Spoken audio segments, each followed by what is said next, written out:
뉴스 속 경제 이슈는 더 쉽고 깊게, 최신 고용 동향은 더 빠르게 전해드리는 고용브리핑 365 시간입니다. 김지수 기자와 함께하겠습니다. 안녕하세요. 네, 안녕하세요. 오늘은 어떤 이슈 가져오셨나요? 네, 요즘에 참 덥죠. 그쵸. 예, 많이 덥습니다. 그러니까 이런 상황에서 이제 장마와 찜통더위가 이제 번갈아서 이제 찾아오는데 말 그대로 이제 한여름이죠. 그 폭우도 무섭지만 폭염도 만만치 않습니다. 그 더운 날씨에 영향을 더 많이 받는 직종은 목숨을 위협받는 일까지 발생하고 있는데 폭염에 쓰러지는 노동자들 이대로 괜찮은 걸까요? 이슈픽에서 짚어보겠습니다. 네, 낮에는 뜨겁고 밤에도 열기가 식지 않는 날들이 계속되다 보니까 특히 밖에서 일을 하는 시간들이 긴 분들 정말 걱정되더라고요. 맞습니다. 이제 특히 한낮에, 네. 한낮 시간대에 전국 대부분 지역이 섭씨 30도를 이제 훌쩍 넘기는 그런 상황이었는데요.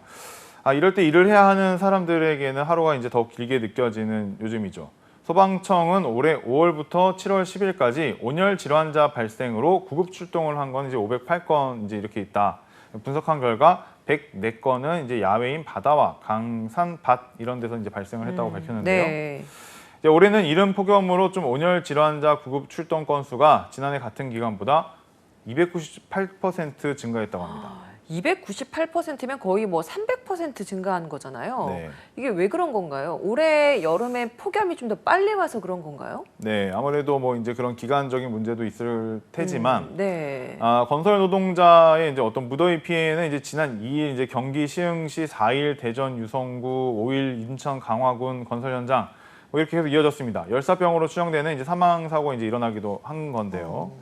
이제 고용노동부에 따르면은 최근 6년간 여름철 온열 질환으로 인한 산업재해 사망자의 69%가 이제 건설 노동자였습니다. 그러니까 야외 작업장은 햇볕을 막아줄 가림막이 없는 곳이 많아서 온열 질환이 발생할 위험이 큰 건데요.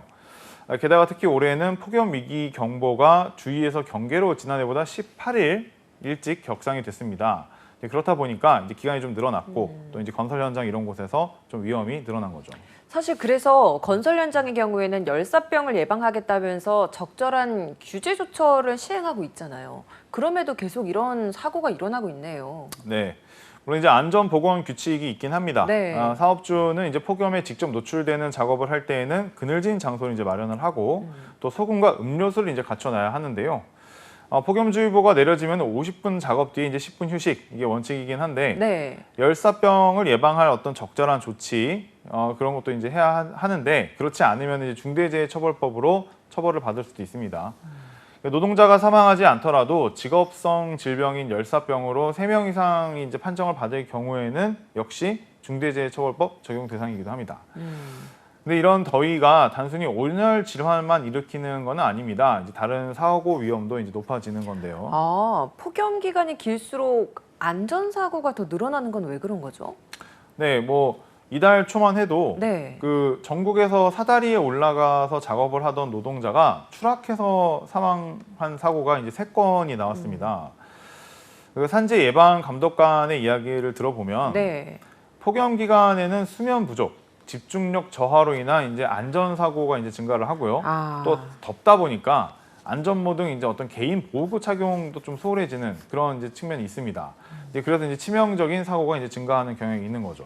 그렇군요. 현장에서도 사업주가 꼭 안전 조치를 이제 지켜지고 있는지 반드시 이제 확인할 필요가 있다. 이제 이런 조언입니다. 그러게요. 건설 현장 노동자 상황들을 살펴봤습니다만 사실 이 건설 현장 노동자뿐 아니라 야외에서 많은 시간을 보내는 직군들이 있잖아요. 이런 다른 직군들의 고통도 만만치 않을 것 같습니다. 네, 더위는 뭐 사람을 가리지 않으니까요. 도시가스 검침원, 택배기사, 배달 노동자 다 땡볕에서 일하는 종일 또 움직이면서 일하는 그쵸. 분들이죠. 대부분 야외 노동자는 폭염에서 보호를 받을 안전 지침이나 장비도 없이 폭염 사각지대에서 일을 하고 있다. 이제 이렇게 볼 수 있는데요. 가스 점검원들은 하루 50건 이상 점검을 해야 하는 할당량을 채우기 위해서 온종일 이제 밖을 돌아다녀야 하고요. 집마다 점검을 하다 보니까 대부분 도보로 걸어서 이제 이동을 해서 폭염에 좀 노출도가 높은 상황입니다. 아니 근데 폭염 기간에만 잠시 가스 점검을 좀 쉴 수는 없는 건가요? 그래서 서울시가 재작년부터 그 매달 하는 가스 점검을 6월부터 9월까지는 한 2달에 한 번씩만 이제 실시를 하는 걸로 그렇게 좀 이제 바꾸기도 했는데요. 의무 규정이 아닌 탓에서 이제 지침이 지켜지지 않는 곳이 또 많기도 합니다. 외부에서 일하는 노동자는 체감 온도 35도가 넘거나 폭염 경보가 내려지면 1시간마다 15분씩 휴식을 취해야 되는데 공고 사항에 불과합니다. 그런데 이제 실내에서도 이런 폭염에서 좀 달리는 직업군들이 있습니다. 저희가 실외, 야외에서 일하는 분들의 고충을 얘기를 했는데 실내에서도 폭염 때문에 고통스러워하는 분들이 있다고요? 어떤 직군인가요? 네, 아마 이제 들으시면은 그렇구나 뭐 이런 생각이 드실 수 있는데요. 오늘 구내식당을 이용을 해보셨나요? 그쵸. 구내식당에서 일하시는 분들 가스불 앞에서 그 열기와 함께 싸우시잖아요. 맞습니다. 실제로 이제 에어컨을 틀어도 좀 덥다 이렇게 느껴질 수 있는 요즘이기 때문에 불 앞에서 요리를 그것도 이제 대용량으로 이제 하다 보면 이제 쉽게 지칠 수밖에 없습니다. 그쵸. 많은 학교 급식실 노동자들이 온열 질환의 위험에 노출돼 있다 이제 이런 얘기인데요. 학교 비정규직 노조가 급식실 노동자 4,626명을 대상으로 조사를 해보니까 온열 질환을 겪은 적이 있냐 이런 질문에 46.5%, 50% 가까이가 그렇다고 답을 했습니다. 저희는 따뜻한 국물 맛있게 잘 먹고 감사합니다만 이런 분들은 이렇게 여름철에도 뜨거운 국을 끓이고 튀김이라도 있으면 메뉴에 이 또 기름 앞에서 또 계속 또 튀겨내야 되고 굉장히 좀 힘드실 것 같습니다. 이 작업장 냉방 시설 가동을 요리를 할 때나 뭐 이런 불 온도가 좀 높아졌을 때 좀 더 가동시키는 방법이나 이런 대안은 없는 걸까요? 네, 지난달에 이제 서울시 교육청에서 각 학교에 그런 보낸 공문을 보면은 작업장에 시원한 물을 비치하고 또 냉방 시설을 가동하는 한편 휴식을 부여하는 등 온열 질환 대책을 강구하라 이제 이런 내용이 담겼는데요. 하지만 이제 교차 감염 우려로 식자재가 든 냉장고에 식수를 보관하지 못하는 학교도 있다고 하고요. 에어컨에서 살모넬라균이 증식할 수 있어서 선풍기만 켜는 경우도 있다. 이제 이런 얘기가 있습니다. 무엇보다도 이제 급식실 인력이 충분하지 않기 때문에 이 휴식이 좀 어려운 측면 이런 게 또 현실이죠. 5개 작업과는 달리 그 어떤 권리 수준의 가이드라인만 있는 만큼의 좀 후속 대책이 필요해 보이기도 합니다.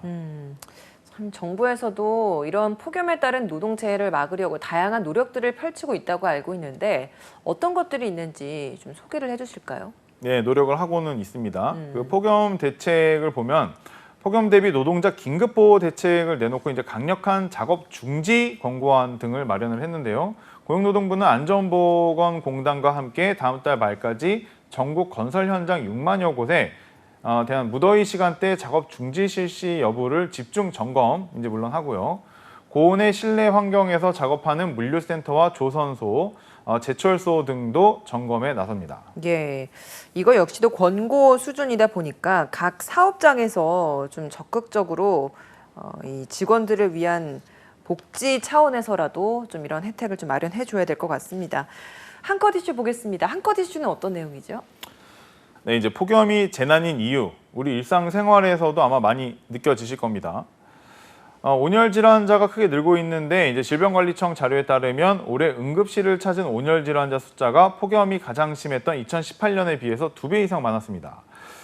지난해보다는 3배 이상 많았고요. 그 연령별 온열 질환 사망자 수를 보면은 60대 이상 고령층이 75%나 됐는데요. 쪽방촌에 사는 노인들이나 거동이 불편한 장애인들, 노숙자들이 냉방 장치가 없는 시설에서 그 피해가 이제 더 크다 이렇게 볼 수 있습니다. 네.